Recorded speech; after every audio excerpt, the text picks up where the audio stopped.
And moving now to Gujarat, where Sessions Court in Ahmedabad yesterday refused bail to activist Teesta Setalvad and the former Director General of Police, R.B. Sreekumar. Remember, the SIT is alleging that they fabricated evidence to frame innocent people in the 2002 Gujarat Riot case. Both continue to argue their innocence. My colleague Shivani Gupta spoke with political analyst Varun Singh on the developments. Take a look. One more indictment, it seems, or at least an embarrassment, something that will be seen as, mounting, not just the narrative or the opinion that most people had on what the activities of these individuals was, but even the courts are finding enough grounds not just to allow their arrest, but also to deny their bail. That has ramifications of its own. When you read, as you pointed out, the exact point or notes that the judge said about the DGP, former DGP, as well as about an alleged activist, Teesta Setalvad, it is clear that there was a huge conspiracy that was being planted, and they have been successful because for 20 years they managed to keep the fire alive against an elected government.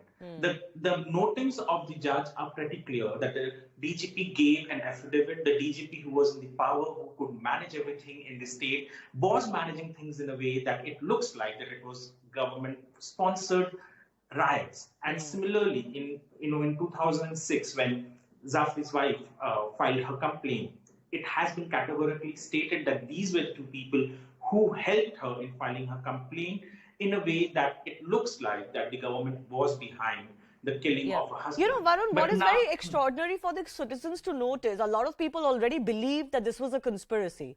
And of course, it has gone through a legal process, and the likes of Narendra Modi and others have got a clean chit, and that finality came from the Supreme Court. But it's still, your mind still boggles at the level of the conspiracy.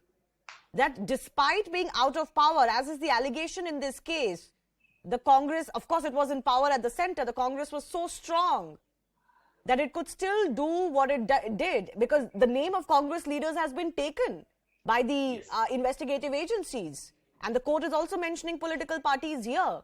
So the mind still boggles of the power these individuals had to even surround a sitting chief minister. And the ecosystem was so strong.